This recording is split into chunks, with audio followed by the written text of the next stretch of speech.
Perkenalkan, nama saya Deo Oktiadi, asal saya dari Riau, jurusan Sistem Komputer Universitas Diponegoro angkatan 2015. Saya sebagai kameramen. Halo, nama saya Pramudia Arfiansyah, asal dari Purbalingga. Saya dari jurusan S1 Teknik Sistem Komputer Universitas Diponegoro. Di sini saya sebagai editor. Halo, perkenalkan, nama aku Kamal Suswanggreni. Asal aku dari Kendal, dari jurusan S1 Sistem Komputer Universitas Diponegoro. Di sini aku sebagai penulis narasi. Perkenalkan, nama saya Arenda Ramadanwarta, bisa dipanggil Rama, dari Pati. Saya jurusan Sistem Komputer 2015 Universitas Diponegoro. Saya di sini sebagai narator. Perkenalkan, nama saya Pradipta Askarayu Putri Wulandari, bisa dipanggil Dipta. Asalnya dari Semarang, jurusan Teknik Sistem Komputer Universitas Diponegoro. Di sini saya sebagai narator. Di sini kami dari kelompok 2 akan menjelaskan tentang kesenjangan sosial.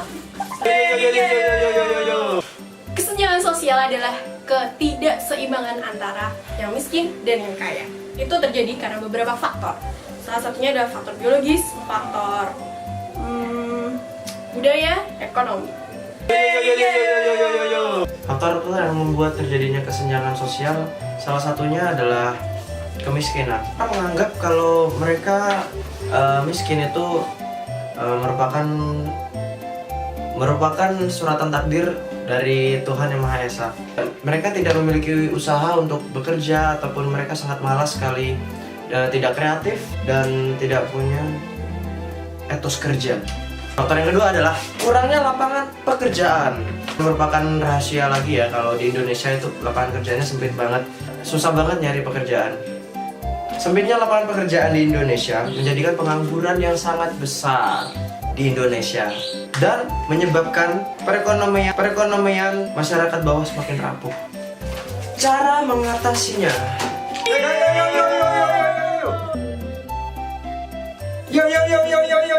Pertama, mengutamakan pendidikan. Kalau pendidikannya cuma lulusan SD ya mau gimana itunya, mau gimana maju-majunya. Jadi kita harus wajib belajar 12 tahun. 9 tahun. 9 tahun. Yang kedua, menciptakan lapangan pekerjaan. Nah, orang-orang yang jago tuh, yang pengusaha-pengusaha, ciptakanlah lapangan pekerjaan buat orang-orang yang homeless lah, atau yang ingin bekerja, ingin dapatkan pekerjaan itu. Yang ketiga, meminimalisir KKN. Apa itu KKN? Korupsi, kerja nyata, korupsi, kolusi, dan nepotisme.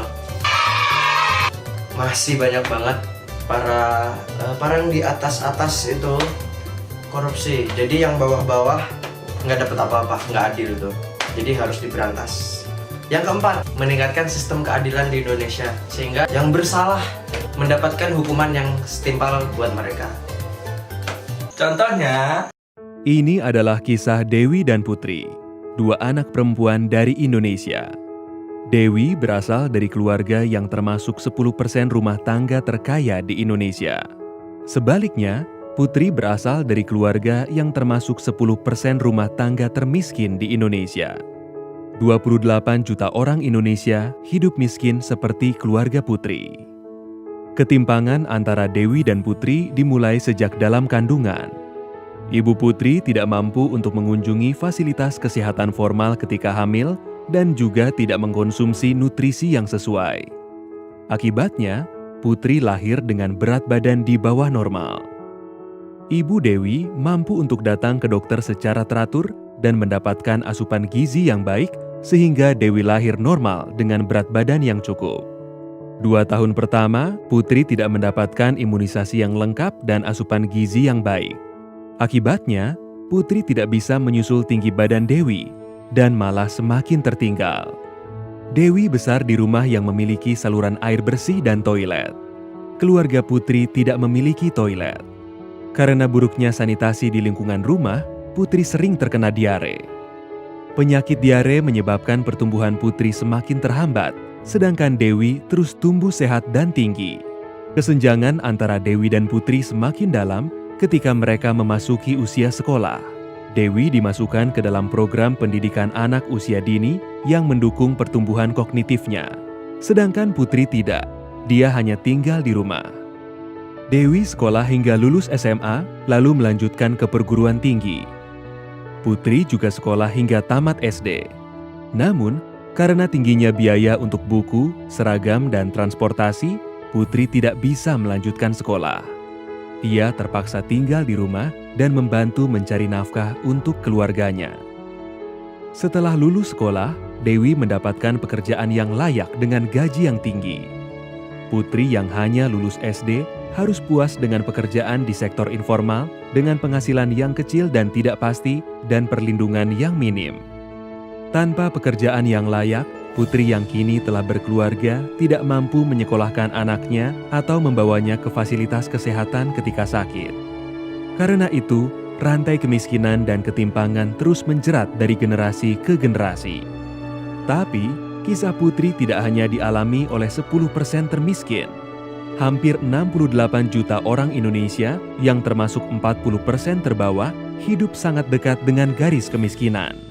Sangat mudah bagi mereka untuk terperosok ke dalam jurang kemiskinan. Gagal panen, kehilangan pekerjaan, atau sakit bisa menyebabkan mereka jatuh miskin. Tapi mari kita mundur sejenak. Bagaimana jika Ibu Putri bisa mendapatkan perawatan yang layak di saat hamil? Bagaimana jika Putri bisa mendapatkan imunisasi lengkap? Bagaimana jika rumah Putri memiliki air bersih dan sanitasi layak? Bagaimana jika Putri bisa sekolah dari TK hingga lulus SMA? Bagaimana jika Putri bisa mengikuti pelatihan keterampilan dan mendapatkan pekerjaan yang layak? Ini tidak hanya bermanfaat bagi Putri, tapi juga anak dan cucunya. Dan apabila anak lain seperti Putri juga mendapatkan peluang yang sama, mereka bisa bermanfaat untuk komunitas mereka. Dan pada akhirnya, mereka akan bermanfaat untuk Indonesia. Tapi ini semua dimulai dari memberikan Dewi dan Putri kesempatan yang sama.